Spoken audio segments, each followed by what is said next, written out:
का वर्षा जब कृषि सुखानी, समय चूकी पुनी तब पछतानी।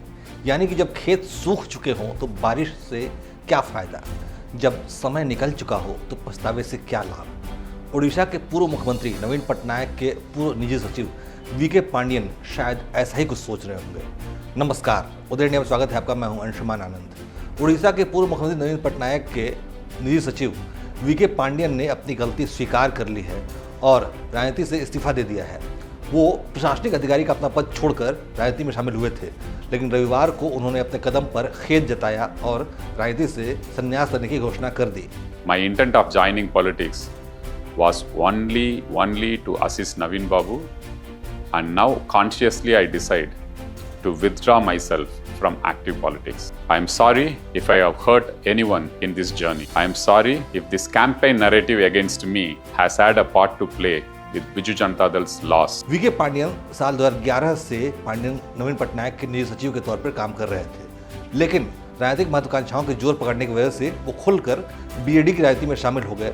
लेकिन ओडिशा के लोगों ने पांडियन को पसंद नहीं किया और खुलकर विरोध जताया। ओडिशा तो यही नहीं से पसंद करता है, पांडियन को नहीं पसंद करता है। पांडियन हमारा यहाँ का नहीं है। पांड्या ने जो आया है किया है, गरीब लोगों के लिए किया है, कुछ नहीं।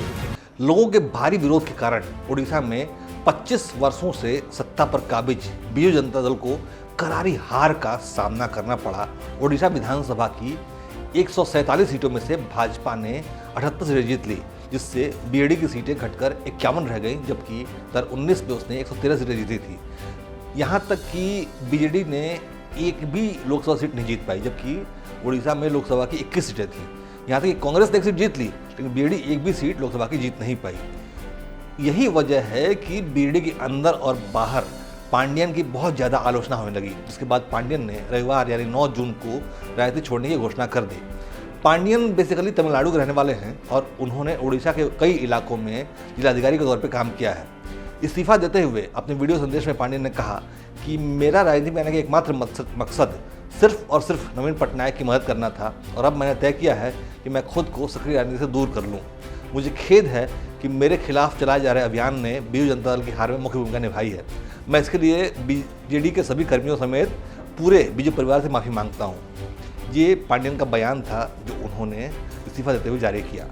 बीजेडी की करारी हार के बाद पांडियन की ये पहली सार्वजनिक उपस्थिति थी। उन्होंने साल 2023 के अक्टूबर में प्रशासनिक सेवा से स्वैच्छिक सेवानिवृत्ति ले ली, यानी वीआरएस ले लिया था।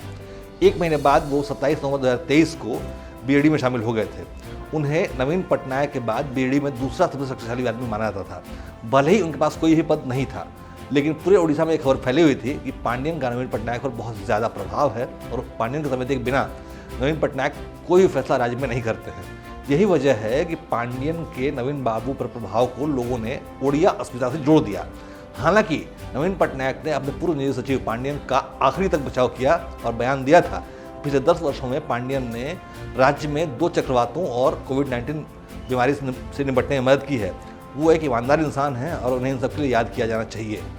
लेकिन इस नवीन पटनायक इस बात को उड़ीसा में किसी ने गंभीरता से नहीं लिया। पांडियन की नवीन बाबू से नज़दीकी उड़िया राजनीति में एक बड़ा मुद्दा बन गई थी, जिसका बीजू जनता दल पर बहुत बुरा असर दिखाई दिया।